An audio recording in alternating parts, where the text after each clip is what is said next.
Imaginons, nous sommes en 2035. Les SIG ont profondément évolué ces dernières années. Ces outils ne sont plus seulement des supports d'analyse spatiale, mais des plateformes intelligentes interconnectées avec une multitude d'autres disciplines. Voyons en aperçu des avancées majeures qui ont redéfini les SIG et leur place dans notre société. Grâce au progrès de l'intelligence artificielle et des traitements de données, les SIG fonctionnent désormais de manière quasi autonome. Les modèles prédictifs se sont perfectionnés et permettent d'anticiper, avec une précision inédite, des événements climatiques, des flux de population ou des évolutions urbaines. Par exemple, dans la gestion de catastrophes naturelles, des SIG couplés à des réseaux de capteurs IoT peuvent déclencher des alertes instantanées et recommander des actions adaptées en fonction de l'évolution de la situation. La réalité augmentée et la réalité virtuelle ont transformé la manière dont nous visualisons et interagissons avec des données géospatiales. Aujourd'hui, les urbanistes peuvent littéralement marcher dans un projet d'aménagement avant même sa construction, en superposant des modèles 3D, en réalité augmentée, à l'environnement réel. Dans le domaine militaire, ces technologies permettent d'avoir une vision tactique en temps réel sur le terrain, offrant un avantage stratégique crucial. Mais l'évolution des SIG ne s'est pas limitée aux avancées technologiques internes. Leur champ d'application s'est élargi, créant des passerelles avec d'autres disciplines. Qui possède les cartes du futur ?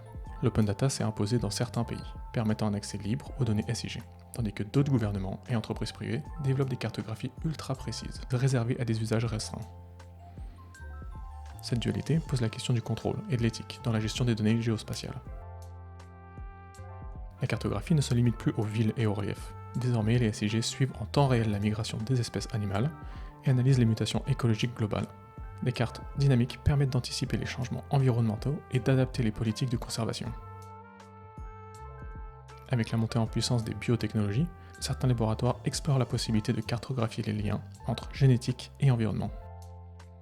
Des études SIG permettent d'analyser la corrélation entre certaines maladies et des zones géographiques précises, ouvrant la voie à une approche plus ciblée de la santé publique. Et même certains laboratoires commencent à utiliser les SIG pour cartographier les systèmes neuronaux, mais nous n'en sommes encore qu'au début.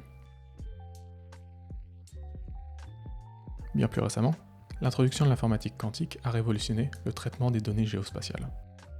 Les SIG sont désormais capables de gérer des simulations complexes en quelques secondes, là où les supercalculateurs d'il y a 10 ans mettaient des jours. Cela permet, par exemple, de modéliser instantanément l'impact des différents scénarios climatiques à l'échelle mondiale et de générer des prévisions précises sur plusieurs décennies. Enfin, avec l'essor des smart cities et des territoires connectés, les SIG sont devenus un outil central pour la gestion des infrastructures. La circulation des véhicules autonomes est régulée par des SIG en temps réel, qui optimisent les flux de transport en fonction de la densité du trafic et des conditions météorologiques. Les réseaux d'énergie exploitent ces systèmes pour ajuster la distribution d'électricité en fonction des besoins des quartiers, réduisant ainsi les pertes et améliorant l'efficacité énergétique.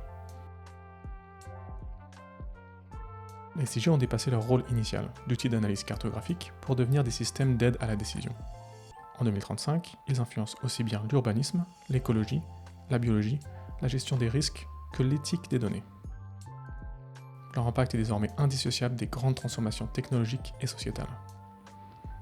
Et vous, quelle évolution des SIG vous semble la plus marquante ? Quelles avancées imaginez-vous pour les décennies à venir ? On se retrouve dans les commentaires.